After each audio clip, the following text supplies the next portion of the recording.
¿Qué pasa con la turba? Que la turba se extrae de yacimientos, es una actividad minera. Llega a un sitio y se empieza a sacar camiones y camiones y miles de toneladas. Entonces tiene...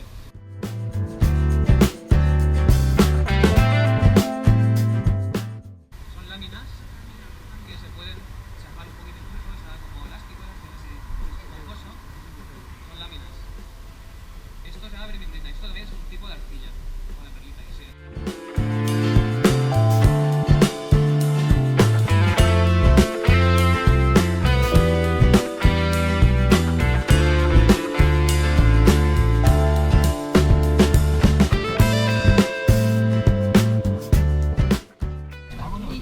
¿Qué es eso? Esto es una hortaliza, es como una patata pero que la da una planta, una enredadera, no me acuerdo ahora cómo se llama, sayote o... Sí, ¿Y con qué? pues la verdad es que no tengo ni idea. El otro ¿Lo día, has cocinado alguna vez?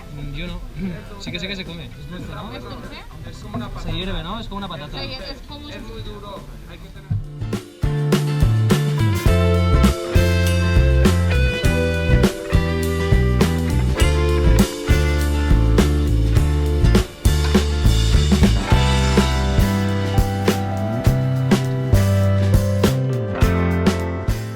Estas unas pruebas son un cuache, son como unas mandarinas que se comen con piel. Es un tipo de Ostras. calabaza. Está un poco ácido pero está bueno. Si te gusta, Vitamina C... mira, se comen así. Mira, pues luego... Es un tipo de Claro, calabaza. con la cerveza no tengo el sabor de la cerveza. También, Ahora las tuberías niqueladas. Y si lo partes a la mitad, dentro hay como una...